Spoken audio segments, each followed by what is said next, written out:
नमस्कार दोस्तों, स्वागत है आप सभी का आपके अपने चैनल ऑनलाइन एंड ऑफलाइन ज्ञान में। दोस्तों, फाइनली इंतजार खत्म हुआ। बीआरसी ने आप लोगों के सामने एग्जाम की डेट लाके रख दी है। एडमिट कार्ड की टेंशन मत लीजिए, इन डेट से पहले आप लोगों को एडमिट कार्ड देखने को मिल जाएंगे।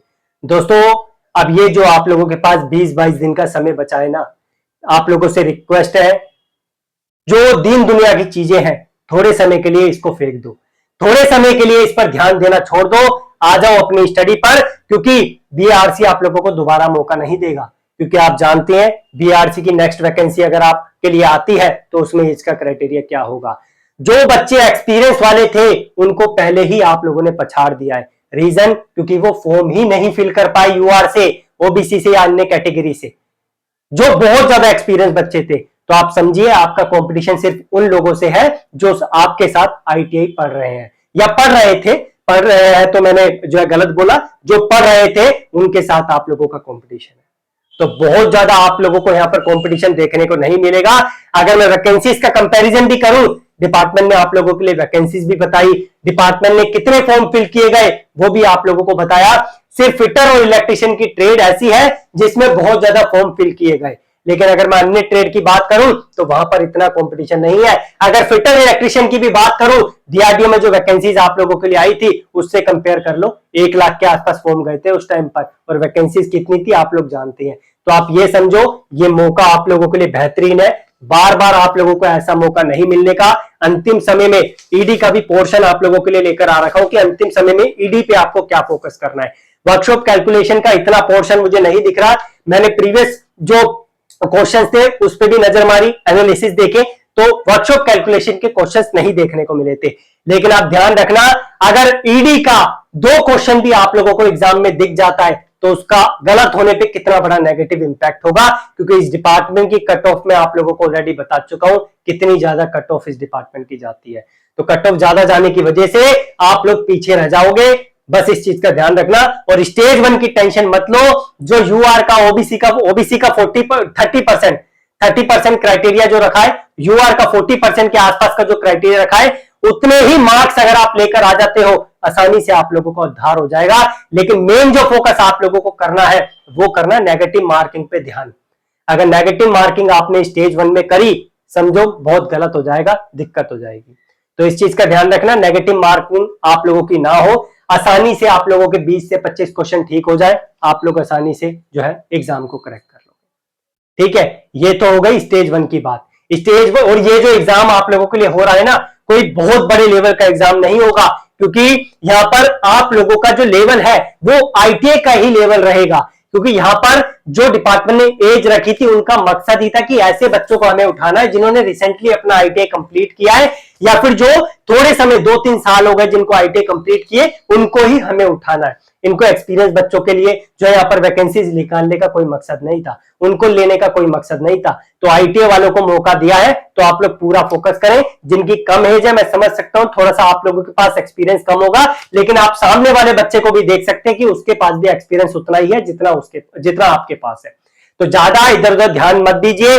अभी आप लोगों को बहुत सारी जनता दिखेगी अलग अलग प्लेटफॉर्म पे जो आप लोगों को बरगलाएगी, उस पर से थोड़ा सा ध्यान हटा के आप लोगों को, चाहे हमारी भी वीडियो आप लोग मत देखो, अंतिम समय में आप लोगों को अपनी स्ट्रेटेजी पे फोकस करना है। और बहुत ज्यादा इधर उधर का पढ़ने की जरूरत नहीं है। अंतिम समय में अगर आप बहुत ज्यादा इधर उधर का पढ़ते हो तो उससे भी आप लोगों को नेगेटिव इंपैक्ट देखने को मिलेगा। जो थ्योरी आप लोग पढ़ रहे थे उस पर पूरा फोकस होके चलिए, उसी की रिवीजन कीजिए। जो जो एमसीक्यूज आप लोगों को लगा रहे थे उस पर फोकस होके चलिए। टेस्ट सीरीज के लिए हम पूरी कोशिश कर रहे हैं, प्रीवियस पेपर्स के क्वेश्चंस का हम लोग अरेंजमेंट कर रहे हैं, हो गया ऑलमोस्ट।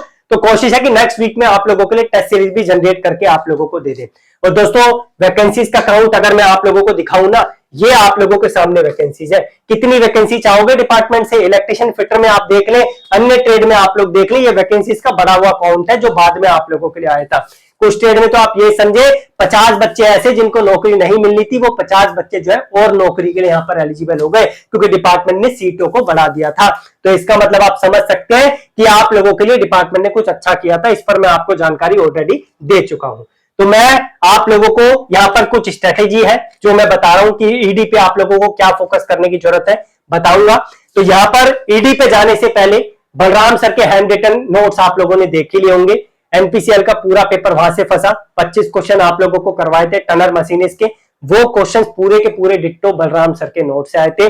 उसमें बहुत ज्यादा बुकों का सारांश नहीं दे रखा, उसमें हमने शॉर्ट चीजों को लेकर रखा है, प्रीवियस ईयर्स के क्वेश्चंस को एज अ वन लाइनर आप लोगों के लिए रखा है, ताकि आपको ऐसा ना लगे कि एमसीक्यूज हम लोग रट रहे हैं, क्योंकि अंतिम समय में रटने का काम नहीं चलता भैया। अगर आपके कॉन्सेप्ट क्लियर है तो ही एग्जाम में आप लोग सफलता पा सकते हैं। ईडी के नोट्स भी हम लोग रेडी कर रहे हैं, हमारी कोशिश है कल मैक्सिमम परसों तक आप लोगों के लिए 100% वो चीज आ जाएगी, क्योंकि उसमें जो है इमेजेस लगाना आप लोगों के लिए बाकी है। मैं आप लोगों को एक बार फिटर टनर मशीनिस्ट के नोट्स भी दिखा देता हूं, किस तरीके के नोट्स हैं, ताकि आप लोगों को ऐसा ना लगे कि अंतिम समय में हम आप लोगों को कुछ गलत देंगे। मैं आप लोगों को जो नोट्स दिखा के सारी चीजें अभी क्लियर कर दूंगा। मैं जो है आप दिखाई देता हूं आप लोगों को नोट्स, ये आप लोग देख सकते हैं, ये नोट्स है किस तरीके से आप लोगों के लिए डिजाइन किया था, ताकि ये नोट्स 10 दिन भी जो बच्चा पढ़ ले, जिसकी प्रिपरेशन अच्छी है, वो एग्जाम में जो है बहुत अच्छा एक जो है इंपैक्ट अपने ऊपर लेकर आ जाए। तो ये हमारा नोट्स बनाने का मकसद यही था कि अंतिम समय में चाहे एनपीसीएल का एग्जाम हो, बीआरसी का हो, डीआरडीओ का हो, रेलवे का हो, अंतिम समय से जो है इसे यूज करके आप लोगों को मदद मिल जाए। इसका लिंक मैं डिस्क्रिप्शन में पहले नंबर पे डाल दूंगा। ईडी के नोट्स कल मैक्सिमम परसों तक आप लोगों के लिए जनरेट हो जाएंगे। अब मैं आप लोगों के लिए ऐसे बच्चों की बात कर लेता हूं, जो बच्चे ऐसे हैं जिनके फॉर्म में गड़बड़ है, फॉर्म फिल करते टाइम कुछ ना कुछ आप लोगों ने गड़बड़ कर दी थी। भैया टेंशन मत लो, एग्जाम देकर आओ, जिस तरीके से प्रिपरेशन कर रहे थे उस तरीके से प्रिपरेशन करते रहो, क्योंकि आप लोगों को एग्जाम देने से कोई नहीं रोक सकता। मेन जो फंडा आप लोगों का होता है वो ये होता है कि जब आप लोग अपना प्रॉपर सब कुछ क्लियर कर लेते हो, जब आप लोग डीवी के लिए जाते हो स्किल टेस्ट के बाद, वहां पर थोड़ी सी दिक्कत होती है, लेकिन डिपार्टमेंट एफिडेविट लगा के आप लोगों की चीजों का समाधान कर देता है। तो टेंशन बिल्कुल लेने की आप लोगों को जरूरत नहीं है। किसी ने पापा का नाम गलत डाल दिया, किसी ने मार्क्स गलत डाल दिए, किसी ने कुछ गलत डाल दिया, तो इस चीज के लिए आप लोग परेशान मत होइए।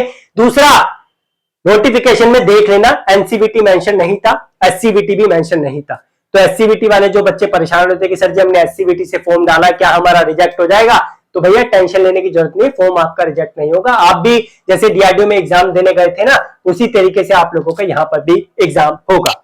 उसके बाद यहाँ पर मैंने आपको बता दिया, ज्यादा इधर उधर ध्यान देने की जरूरत नहीं है। अंतिम समय 20 दिन मान के चलो, 20 दिन में झंडा गाड़ देना आप लोगों को। अपने मम्मी पापा से बोलो कि थोड़े समय के लिए हमें सेपरेशन दे दीजिए, हमें प्राइवेसी दे दीजिए थोड़े समय के लिए।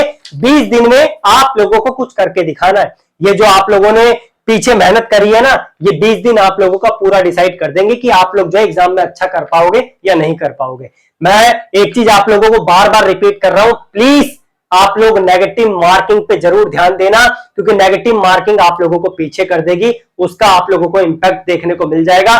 बहुत बच्चों को दिक्कतों का सामना करना पड़ेगा नेगेटिव मार्किंग की वजह से, तो इस चीज पे आपको फोकस होकर चलना पड़ेगा। ठीक है, अब भैया ईडी में क्या पढ़े, वर्कशॉप कैलकुलेशन पे तो मैं इतना फोकस नहीं कर रहा, क्योंकि मैं 100% श्योर हूं कि वहां पर से क्वेश्चन आपको देखने को नहीं मिलेंगे। अगर दिख भी गए तो रेयरली आप लोगों को क्वेश्चन देखने को मिलेगा किसी ट्रेड में, लेकिन वर्कशॉप कैलकुलेशन, क्योंकि मैथमेटिक्स उन्होंने स्टेज 1 में डाल दिया, तो वर्कशॉप कैलकुलेशन के क्वेश्चंस ना के बराबर आपको देखने को मिलेंगे। अब भैया ईडी में क्या पढ़े, अंतिम समय में आपको क्या करने की जरूरत है, क्या आप सारा पढ़ लें, क्या सिर्फ एमसीक्यू पे फोकस करें? भैया ये वो एग्जाम नहीं है कि सिर्फ एमसीक्यू रट के चलेगा और आपका उद्धार हो गया। एमसीक्यू अगर आप रट रहे हो ना, तो उसके पीछे आपको रीजन पता होना चाहिए कि इसका अगर ऑप्शन सी है या बी है तो क्यों है, अब वो रीजन पता होना चाहिए, तब जाके एग्जाम में आप लोग झंडा गाड़ सकते हो, वरना कुछ ना होने का। अब बात करते हैं भैया ईडी से कौन कौन से टॉपिक पे हम ज्यादा फोकस करें। सबसे पहले भैया ऑर्थोग्राफी जान है, ऑर्थोग्राफी नहीं पढ़ोगे तो आप जानते हैं कितने % चांसेस है कि ऑर्थोग्राफी से आप लोगों को क्वेश्चंस देखने को मिलते हैं। ऑर्थोग्राफी में भी ज्यादा आप लोगों को फोकस करना है सिंबल पर ध्यान दोगे तभी कुछ हो पाएगा, क्योंकि सिंबल से ही आप लोगों को ज्यादा क्वेश्चन देखने को मिलते हैं। उसके बाद बेसिक इंजीनियरिंग ड्राइंग से भी कई बार क्वेश्चन देखने को मिला है, लेकिन बेसिक इंजीनियरिंग ड्राइंग में आप लोगों के लिए कुछ मैंने टॉपिक रखे जो मुझे लगता है कि इन टॉपिक से पढ़ोगे तो वहां से एग्जाम में क्वेश्चन फंसने के चांसेस है, क्योंकि भैया मैं नहीं चाहता कि पूरी बुक चाट लो अंतिम समय में। कुछ जो मैक्सिमम से मैक्सिमम चांसेस है जिस टॉपिक से एग्जाम में क्वेश्चन आने की, वही टॉपिक बता रहा हूं। तो यहां पर बेसिक इंजीनियरिंग ड्राइंग में आप लोगों को ड्राइंग बोर्ड पे फोकस करना है, ट्राई स्क्वायर पे फोकस करना है, और आप लोगों को शीट के जो साइज होते हैं इस पे ज्यादा फोकस करना है।